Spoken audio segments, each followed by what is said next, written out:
빌라는 돈이 안 된다고요? 이렇게 말씀하시는 분들이 많은데 꼭 아파트만 하려고 하시는 분 있죠. 근데 당연히 아파트 같은 경우는 소액 투자자들이 이렇게 투자를 하기가 어렵습니다. 왜냐하면은 아파트 같은 경우에는 불법 건축물 같이 특별히 보아야 될 내용도 특별히 없고, 임차인 같은 경우에도 크게 보아야 할 것이 없잖아요. 그런데 빌라 같은 경우에는 매도도 잘 안 되고, 그리고 무엇보다 가장 중요한 게 시세 파악을 하기가 좀 어렵습니다. 그리고 두 번째로는 돈이 없어도 어느 정도 대출을 통해서 충분히 커버를 할 수가 있지만, 빌라 같은 경우에 일반 매매를 했을 때 대출이 현저히 낮게 나옵니다. 그렇기 때문에 빌라 같은 경우에는 시세가 확 뛰지는 않습니다. 일반적으로는 그렇다는 것인데, 그 이유가 대출을 끼기가 어렵다는 거예요. 그래서 현금을 소지하고 계신 분들만 이 물건에 대해서 보통 취득을 할 수 있기 때문에 그렇습니다. 오늘은 그래서 빌라가 돈이 되는 사례들, 그리고 반대로 이야기하면 소액 투자자들도 이런 좋은 기회가 있다는 점, 아파트보다 훨씬 더 우량한 기회를 선점할 수 있다는 점, 이런 것들을 말씀드릴 겁니다. 참고로 이러한 내용들은 유명한 사례도 아니고요, 제가 그냥 우연치 않게 보다가, 제가 말씀드리고 싶은 것은 이 부동산의 종류가 아니라 부동산의 본질, 빌라가 만약에 좋은 물건이라고 하면, 빌라를 싸게 낙찰받을 수 있다고 하면 빌라를 받으면 되는 것이고, 또 주택이 좋은 물건이라고 하면 주택을 보면 될 것이고, 다가구도 마찬가지고요. 아파트가 싸다 이러면 아파트를 취득하면 되는 것이고, 종류를 가리지 않고 여러 개를 보라 이것입니다. 그리고요, 지금 꼭 유튜브에서 보시면은 뭐 경매만 이야기하는데, 경매만 보지 마십시오. 방향이 또 많습니다. 무엇이 있을까요? 이렇게 보시면 이게 하나의 경매라고 하면요, 공매도 있을 것이고요, 그리고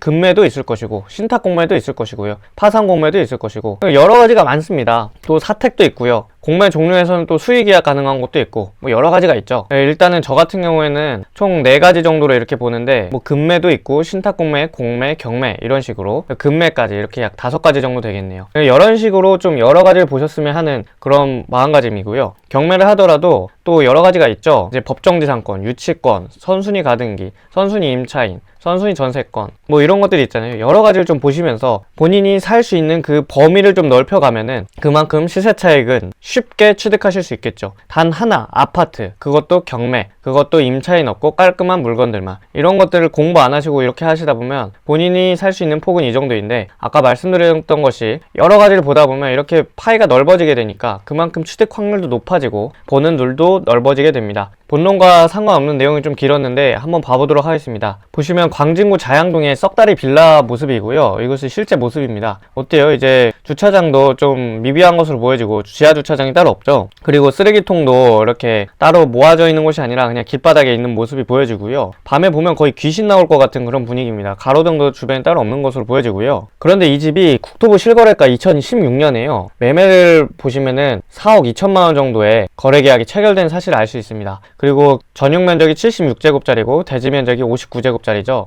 보시면 16년도에 4억이면 꽤 비싼 것으로 아실 수 있는데요. 그럼 지금은 얼마일 거예요? 제가 이 물건을 소개드리는 이유가 있겠죠. 비단 이 물건뿐만이 아닙니다. 분명히 말씀드렸지만 그냥 우연히 보다가 이런 물건들도 있구나, 충분히 몇 억 차익 만들어낼 수 있는 물건, 그런 것을 보자 이거입니다. 2021년도에는 12억 8천만 원의 거래가 됐는데요. 뭐야, 이런 썩다리 빌리가 12억 8천만 원? 근데 이 물건이 왜 대체 12억 8천만 원까지 됐는지 그 부분도 알아보도록 하겠습니다. 참고로 이 물건 같은 경우에는 경매로 나온 지금 물건인데요. 보시면 감정가가 12억 3천만 원입니다. 그 이유가 보시면 재개발, 자양 7구역입니다. 입지가 좋으니까 재개발을 하는 것이죠. 이 왼쪽에는 뭐가 있죠? 이제 지하철역이 있고 뚝섬역이 있을 겁니다. 그리고 바로 앞에는 한강변이 자리하고 있죠. 따라서 이렇게 아파트를 짓게 되면은 전부 다 짓고 나면, 현재는 시공사 선정인데 짓고 나면 이제 한강뷰 아파트가 되는 것이죠. 잠깐 중간 정리를 하면은 이런 썩다리 빌라라고 하더라도, 귀신 나올 것 같은 집이라고 하더라도 이 집 자체가 위치가 좋고 또 토지 면적이 우량하거나 좀 할만하다, 이렇다고 본다고 하면은 이런 물건이 이제 이렇게 신축 아파트가 돼서 약 20억 그런 정도의 아파트가 된다는 것이죠. 이것을 엄청 싸게 취득하였잖아요. 아까 4억대에 취득하였으니까 5년 뒤에 8억의 차익을 보았고, 그 다음에 신축까지 지어지게 되면 4억짜리가 약 20억짜리가 아파트가 되니까 그 중간에 조합원 분담금 이런 걸 내던다고 하더라도 약 10억 원 이상의 차익을 남겨낼 수 있는 그런 아주 우량한 물건이란 것이죠. 그러면 야, 그렇게 말씀하시는 분들 있겠죠. 아니 야, 4억이 어떻게 소액 투자야? 4억은 소액 투자가 아니야, 이렇게 말씀하시는 분도 있을 겁니다. 그럼 다른 사례도 한번 봐볼까요? 이것은 제가 이제 이 근처에 살던 사람입니다. 저는 어렸을 때부터 이 동네에서 자랐는데요. 이게 보시면은 용산구 서계동 빨간벽돌 빌라죠. 뭐 전선줄 이렇게 가득 있고 뭐 못 사는 사람들 사는 곳이잖아요. 딱 봤을 때. 이제 어떤 분들은 또 여기를 보았을 때 못 사는 사람들 사는 곳이네, 이게 뭐야, 빨간색 빌라 있고 뭐 별로 이렇게 거주 환경이 솔직히 좋아 보이진 않습니다. 이 물건 같은 경우에는요, 면적이 12평, 대지권 4평짜리죠. 보시면 건물 면적이 뭐 40제곱에 대지권 비율은 13제곱. 이게 보시면은 엄청 작은 투룸 정도, 투룸 겨우 되는 그런 구축 빌라라고 보시면 되겠는데요. 진짜 작습니다. 그럼 이 물건이 얼마에 매매가 됐을까요? 제가 등기부등본을 보니까 2017년 1억 6천만 원에 누군가가 거래한 사실까지 알 수 있습니다. 1억 6천만 원이면 똥값이죠. 부동산에서 솔직히 1억 6천이면 엄청 소액 투자하는 거 맞잖아요. 심지어 뭐 1억 6천이면 대출 받고 이것저것 했을 때 거의 실투자금 한 4천만 원 정도면 될 것으로 보여지는데요. 물론 일반 매매는 좀 힘들죠. 경매나 공매 같은 경락잔금 대출을 이용해야 되는데, 여하튼 지금 시세를 알아보겠습니다. 지금 2017년에 1억 6천 매매했는데 현재 지금 2025년대에는 사실상 한 23년도부터 5억대라고 보시면 되겠고요. 왜냐면 그 당시에 재개발이 좀 진행되고 있었기 때문에, 신속통합이죠. 재개발 단계별이 진행될 때마다 시세 차익은 배로 뛰겠죠.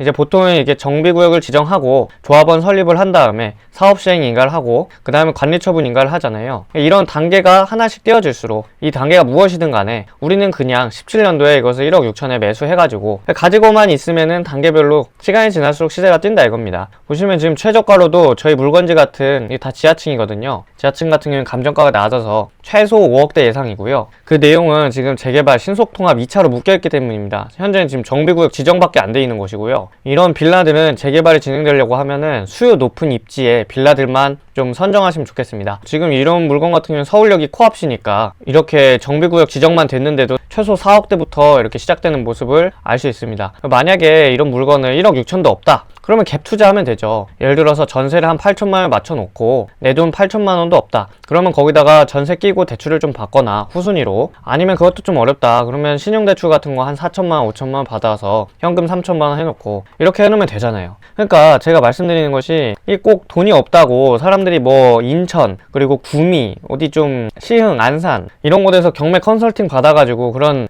이상한 거 하지 마시고, 이거 좋잖아요. 뭐야, 재개발이 안 될 수도 있죠. 재개발이 안 될 수도 있지만 지금 보세요. 이런 곳이 재개발 안 되겠습니까? 저희 구독자님께서 서울시장이라고 생각해보세요. 이런 서울역에 지금 엄청난 마스터 플랜, 그리고 제2의 코엑스 마이스 산업을 발전시키겠다, 이런 내용을 하고 있는데 여기 개발 안 시키겠습니까? 지금 이 물건을 사신 분도 그런 것을 보신 거예요. 물론 진짜 안 될 수도 있습니다. 그러나 재개발이 진짜 안 될 수도 있죠. 어떻게 갑자기 신축 빌라가 들어서고 그럴 수도 있습니다. 그런데요, 지금 이 서울역 쪽에 제가 개발 소식은 안 들고 왔는데 마이스나 서울역은 진짜 계속적으로 개발이 진행되고 있는 곳입니다. 그런 곳이 개발이 되면 어떻게 되죠? 지가가 상승합니다. 건물값은, 경매를 하시는 분들은 아시겠지만 부동산을 감정할 때 건물값이 있고요, 그리고 토지값이 있습니다. 그런데 이 건물값은 사실상 고정이에요. 거제도에 있는 썩은 빌라나 서울 청담동에 있는 썩은 빌라나 가격이 똑같다고요. 근데 토지값이 달라서 이 집값이 다른 거예요. 이 집이 지금 1억 6천원으로 나와 있지만 이게 만약에 거제도에 있으면 한 3천만원, 뭐 4천만원, 잘은 모릅니다. 근데 엄청 똥값이었을 거예요.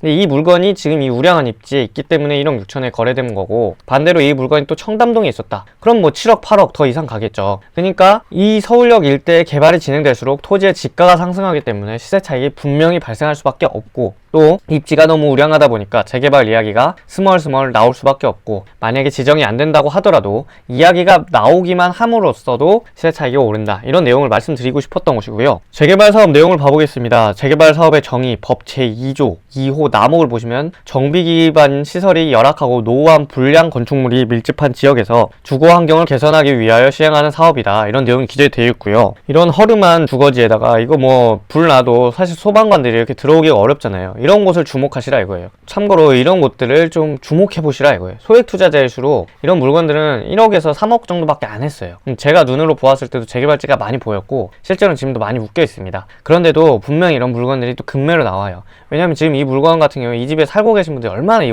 자리에 오래 계셨겠습니까? 돌아가시는 분도 있고 상속받으시는 분들도 있고, 그런 물건들을 낚아채라 이거예요. 꼭 경매로 낚아쳐야 되냐? 그렇지 않아요. 금매도 보시고 신탁공매도 보시고 여러 가지를 보시고 그 물건 가지고 소액으로 투자해서 이런 아파트로 변모할 수 있는, 재개발될 수 있는, 지금 이게 10억에서 15억 정도 하는 효창동의 대시양 폴의 아파트인데 입주하고 싶잖아요. 이런 거 보시면 입주하고 싶잖아요. 그러니까 이런 물건이, 지금 이런 물건이 이제 재료가 돼서 된다 이거예요. 그런 것들을 좀 보셔야 된다 이거죠. 그 어디가 개발될까요? 사람들이 갖고 싶어 하는 곳, 아파트 값이 비싼 곳, 그것은 곧 사업성이 높은 곳. 보시면 이런데 용산구, 여기 강남구, 여기 서초구, 그죠? 여기는 지금 투기가열이잖아요. 대출이 잘 안 나오니까. 이 일대를 보세요. 이 일대. 이 지금 바로 묶여져 있지는 않지만 엄청 가까운 곳도 있죠. 이런 곳. 또 한강변 따라서 얼마나 많습니까? 이 중에 하나는 나온다고요. 하나는. 만약에 그것도 좀 어렵다. 지구 단위계획 구역, 이런 곳들. 용적률을 확 띄워주는 곳. 그런 것도 방법이 되겠고요. 재개발만 그런 거 아니냐고요? 아니요. 수요 높은 입지의 빌라도 안전한 갭 투자로, 소액 투자로 활용 가능합니다. 강남구 같은 경우에 2021년도에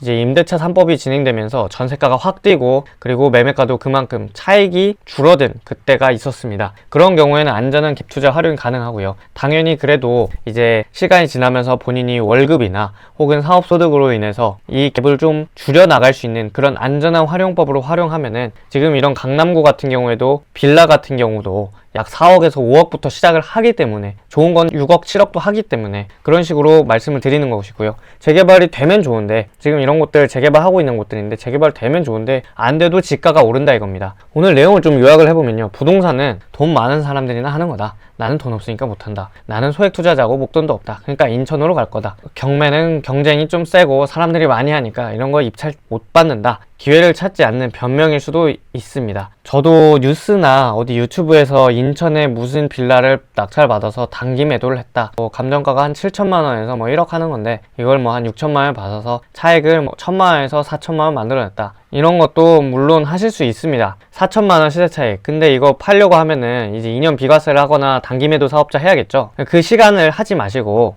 이런 거 있잖아요. 이런 거 하시라고요. 이런 거 있잖아요. 이게 만약에 재개발 안 돼도요, 지금 한 2, 3억 대는 돌 겁니다. 벌써 물론 시간이 좀 걸리겠죠. 어느 정도 리스크는 있지만 3천만 원 차익 보려고 인천 빌라, 이런 똥값 빌라들 팔리기 쉽지 않아요. 재개발에 대한 내용도 좀 아시면 좋고요. 그리고 사업성이나 이런 부분도 본인이 가질 수 있는 그런 안목도 가지시면 좋고, 조합원에 대한 자격이나 이런 부분도 공부하시면 좋을 것 같습니다. 궁금하신 점 있으시면 댓글 남겨주시거나 카카오톡 문의 남겨주세요. 감사합니다.